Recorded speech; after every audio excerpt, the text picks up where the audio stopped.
چلے جی آج ہم پڑھتے ہیں یہ والی بک سب سے پیارے، اس کا نام ہے سلسلہ قصص الانبیاء۔ تو یہ بک ہے اور اس کا ٹاپک کا نام ہے سب سے پیارے، نبی صلی اللہ علیہ وسلم کے متعلق۔ تو چلیں آئیے پڑھتے ہیں، جٹ سے شروع کرتے ہیں۔ ہاں جی۔ عامر اور ایوب اپنے والد کے کمرے میں داخل ہوئے۔ انہوں نے دیکھا ان کے والد کے ہاتھ میں ایک موٹی سی کتاب تھی اور وہ اس میں گم تھے۔ السلام علیکم ورحمۃ اللہ ابا جان، عامر اور ایوب نے کہا۔ ٹھیک ہے، اور ابا جان نے پھر کہا ہے وعلیکم السلام ورحمۃ اللہ وبرکاتہ۔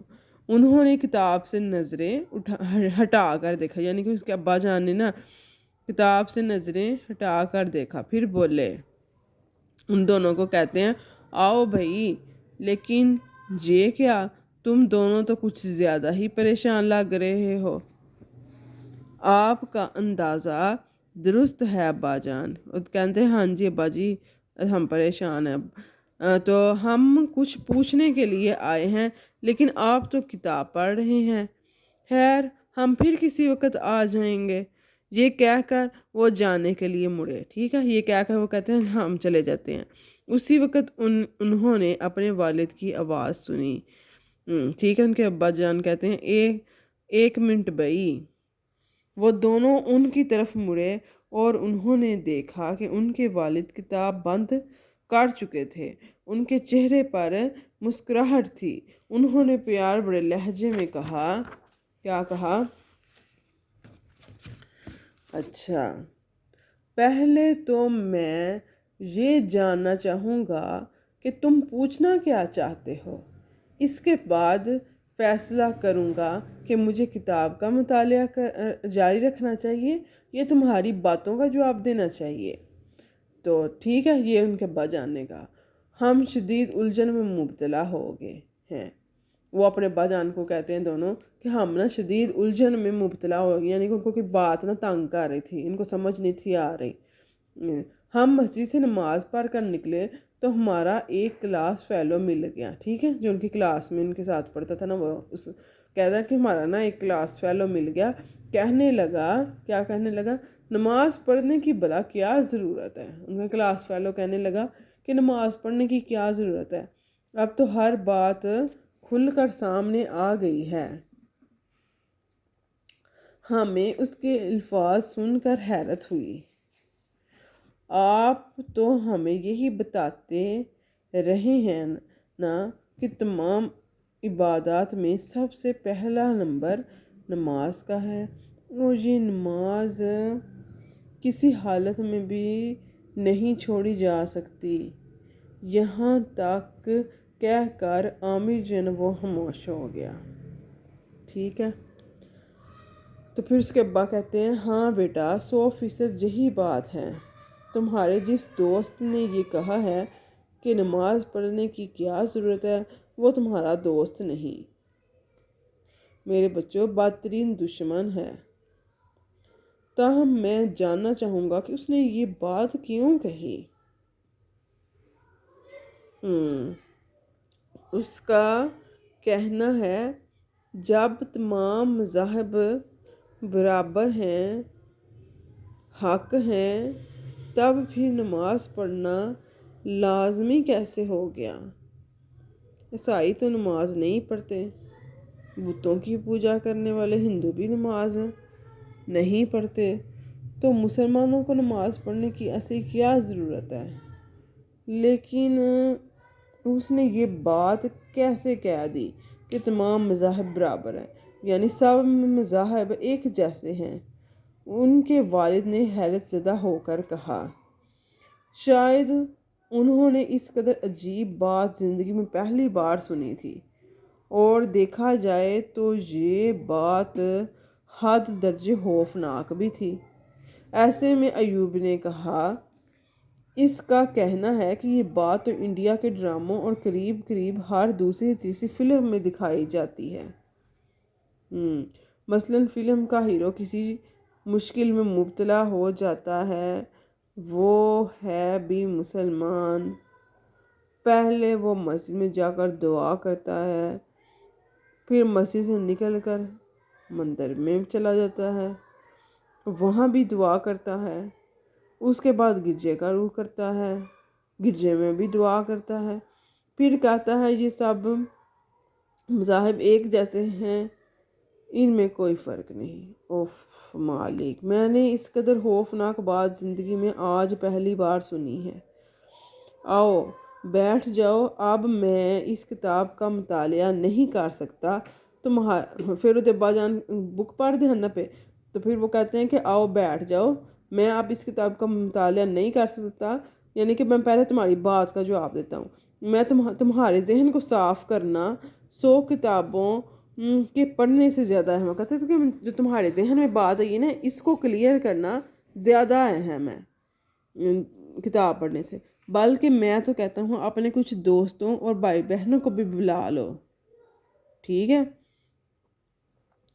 عورتیں بھی اگر سننا چاہیں تو انہیں ساتھ والے کمرے میں بٹھا دو، درمیان میں پردہ لٹکا دو، اس طرح وہ پردے میں رہ کر ساری بات سن سکیں گی۔ وہ کہتے ہیں جی اچھا، ہم ایسا ہی کیے دیتے ہیں۔ ان کے والد کا نام شیخ ابرار احمد تھا۔ دینی کتب کا مطالعہ ان کا شوق تھا، یعنی کہ وہ دین سے متعلق کتابیں پڑھتے تھے، یہ ان کا شوق تھا۔ اس طرح وہ دوسروں کو بھی دین کی باتیں بتاتے رہتے تھے۔ ان کی ہدایت کے مطابق عشاء کے بعد، ٹھیک ہے، عامر اور ایوب کے دوست بھی پہنچ گئے، ان کے باقی بہن بھائی بھی موجود تھے۔ لڑکیاں اور عورتیں ساتھ والے کمرے میں بیٹھ گئیں۔ اس کے بعد شیخ صاحب نے پہلے تو سب کو جمع کرنے کی وجہ بتائی، ٹھیک ہے۔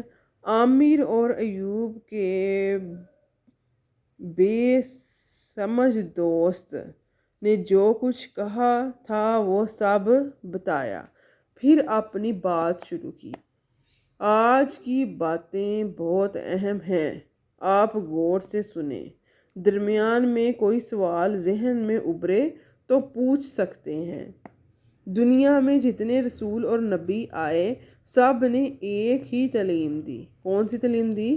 کہ اللہ ایک ہے، اس کے سوا کوئی معبود نہیں، صرف وہی عبادت کے لائق ہے۔ انبیاء کی موجودگی تک تو ایمان لانے والے لوگ اس عقیدے پر قائم رہے، لیکن ان کی وفات کے بعد ان کی جو قومیں تھیں نا، وہ شیطان کے بہکاوے میں آ کر شرک میں مبتلا ہوتی چلی گئیں، یہاں تک کہ کائنات کے سب سے پیارے نبی محمد صلی اللہ علیہ وسلم کی پیدائش سے پہلے خانہ کعبہ میں 360 بت موجود تھے، ٹھیک ہے۔ وہ لوگ ان بتوں کو پوجتے تھے، انہیں معبود یعنی کہ ان کو سمجھتے تھے۔ ہاں، ہمارے نبی صاحب سے آخر میں آئے نا، تو حضرت علی، میں نے تو آج سنا تھا کہ حضرت محمد صلی اللہ علیہ وسلم نے جب حضرت علی چھوٹے سے تو ان کو اٹھایا ہوا ہے۔ ہاں بعد میں پیدا ہو گئے، لیکن وہ نبی تو نہیں نا، تو اللہ کے نیک بندے ہیں، ٹھیک ہے۔ وہ تو ہمارے نبی صلی اللہ علیہ وسلم ہے، آخری رسول، ٹھیک ہے۔ ہم کہاں تھے؟ کہاں پہنچے تھے؟ ہاں یہاں تھے، یہاں تک کہ کائنات کے سب سے پیارے نبی محمد صلی اللہ علیہ وسلم کی پیدائش سے پہلے خانہ کعبہ میں 360 بت موجود تھے، ٹھیک ہے۔ ان کی پیدائش سے پہلے وہ لوگ ان بتوں کو پوجتے تھے، انہیں معبود سمجھتے تھے، اللہ کو بھی۔ ہاں بس اچھا، تو انہیں معبود سمجھتے تھے، اللہ کو بھی معبود مانتے تھے، اور ان بتوں کو بھی معبود مانتے تھے، حالانکہ وہ اپنے آپ کو دین ابراہیمی پر سمجھتے تھے۔ اچھا، نبی کریم صلی اللہ علیہ وسلم سے پہلے سیدنا عیسیٰ علیہ السلام دنیا میں تشریف لائے تھے۔ سیدنا عیسیٰ علیہ السلام کے آسمان پر اٹھا لیے جانے کے بعد عیسائیوں نے بھی انہیں معبود بنا لیا، انہیں اللہ کا بیٹا کہنے لگے۔ یہ ان کا شرک تھا، ٹھیک ہے۔